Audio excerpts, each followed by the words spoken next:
36 Sports Endzone, sponsored by Mingy Beef Jerky. Hey guys, welcome into the End Zone. Hallie DeVore joined alongside Noah Ellis. Tons of great games tonight around the state, but we of course got to start out with our game of the week, a powerhouse 5A matchup. Yeah, undefeated Collins visiting the 4-1 Scott County Cardinals. Here we go. Two of the top 5A teams in the state, as you said. Cardinals played to host to the undefeated Titans tonight. And after last week's loss, the Cardinals were not messing around. We see a handoff toss to star Timmy Amongo here in the first. Finds some green grass, and then he does what Timmy Amongo does. He takes it to 6. 7-0 Scott County early. And then, of course, after a Timmy Amongo interception, because why not do that as well, running back Skylar Way breaks off for a big-time gain to get the Cardinals into the red zone here. Next play, like literally the very next play, quarterback Charlie Ellison finds Amongo in the air for a second touchdown to make it 14-0 early Scott County. And after forcing another 3-and-out right after this drive, Scott County gets the ball back again, and here's Amongo again. Oh my gosh. Juking out players, making them fall down. I mean, he's not even touched on this one. It's 21-0 quickly for Scott County. And they bounce back hard from their first loss in dominant fashion today. They hand Collins their first loss, 38-14 in this battle between 5A powerhouses. It's like the Timmy Amongo highlight reel. Always.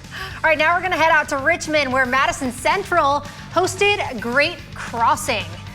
First drive was capped off with a Corinthian Barnes touchdown. Here he goes, standing tall into the end zone. The Indians lead 8-0 after the made 2-point conversion. But Great Crossing's offense would respond as Luke Ballard finds the hole, dodges the tackle right there, and takes this one all the way to the house. Warhawks make the field goal and trail by just 1 point, 8-7. Central with the ball again. Check this out. Handed off to Quincy Compton. Spins out of not one tackle, but 2 tackles and jets off into the end zone.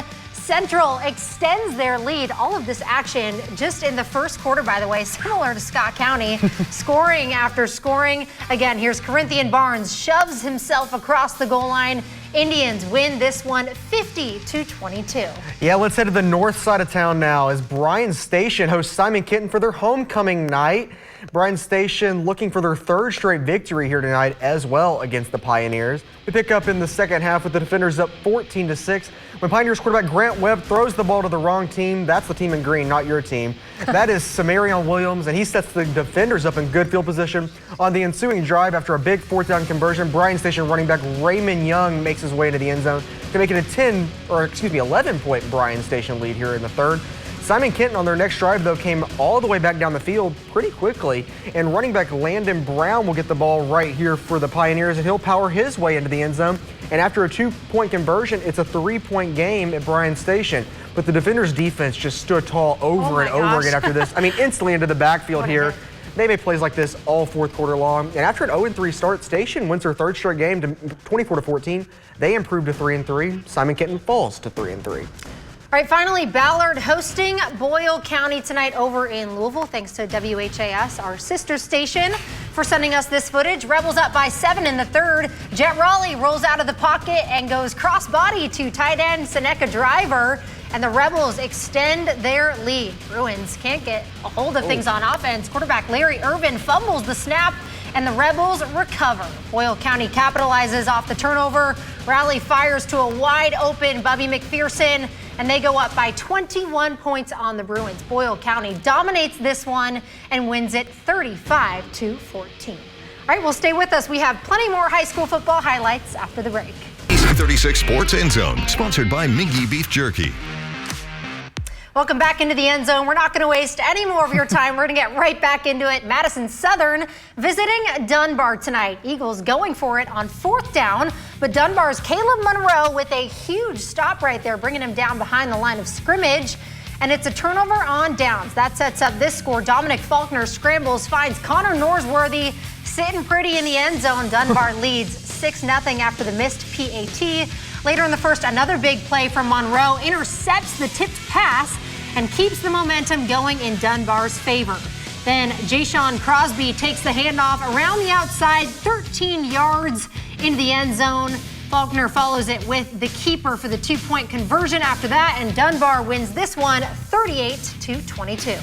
All right, from Dunbar now over to Henry Clay as the Blue Devils are taking on the North Bullitt Eagles at home tonight. And this was their third quarter is where we pick it up, excuse me. Blue Devils in the red zone here. Zach Holen rushes it in. That was just one of many scores on the day for Henry Clay. In fact, the Devils go for 2, and there's quarterback Aiden Huston doing it himself, getting it in there.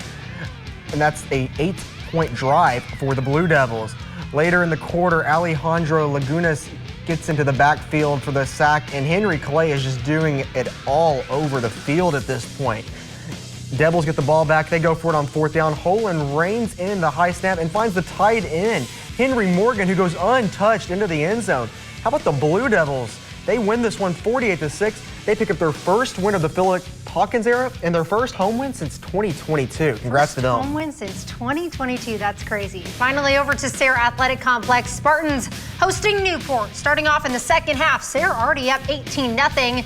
Newport quarterback scrambles, tries to get rid of it, but Paul Miller, he's in front of that one, takes it back the other direction and is brought down just before the 30. The Spartans take advantage of that turnover here. Ball handed off to Caden Jones. Stay with me here because I was also a little bit confused, but he was on his feet that whole time. Pops out right there and down the sideline, goes all the way to the pay dirt. Sayre shuts out Newport, wins this one 26-0. All right, we'll be right back.